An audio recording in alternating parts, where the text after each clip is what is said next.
শ্বশুর বাড়ি যাব না, ওরা বাসন বাজাবে, কাপড় কাচাবে, বরের সামনে কেঁদে ভাসালেন নববধূ। मुझे नहीं जाना, बर्तन धुलवाएंगे, कपड़े धुलवाएंगे मम्मी। মনের মানুষকে বিয়ে করছেন, কিন্তু বিয়ের পর শ্বশুর বাড়ি যেতে চান না তরুণী। শ্বশুর বাড়ি যাওয়ার মুহূর্তে গাড়িতে বসে মাকে দেখে কেঁদে ভাসালেন তরুণী। কাঁদতে কাঁদতেই বলেন মায়ের আদরে ভালো ছিলেন তিনি, শ্বশুর বাড়ি যাওয়ার পর নাকি তাকে শুধু কাজই করতে হবে। এই আতঙ্কে কেঁদে ফেললেন তিনি। সমাজ মাধ্যমে সেই ভিডিওই ছড়িয়ে পড়েছে। প্রিয়াঙ্কা নামের অ্যাকাউন্ট থেকে এক্স সাবেক টুইটার হ্যান্ডেলে একটি ভিডিও পোস্ট করা হয়েছে। ভিডিওই দেখা যাচ্ছে কনের সাজে গাড়ির ভিতর বসে রয়েছেন এক তরুণী, পাশে বসে রয়েছেন তার স্বামী।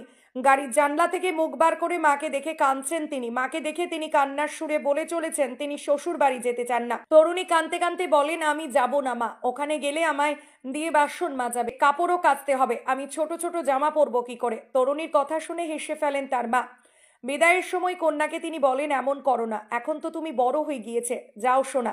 নববিবাহিতার কাণ্ডে অপ্রস্তুত হয়ে যান তরুণ। তরুণীর গলায় কান্নার সুর আরও চড়াও হয়। তিনি বলে ওঠেন, আমি কাকে পাল্টা জবাব দেব। এই বলে মা মেয়ে দুজনেই হেসে ওঠেন। ঘটনাটি কোথায় ঘটেছে তা অবশ্যই জানা যায়নি, তবে তরুণীর বিদায়ের ভিডিও দেখে হাসি রোল উঠেছে নেট পাড়ায়। मुझे नहीं जाना, बर्तन धुलवाएंगे, कपड़े धुलवाएंगे मम्मी।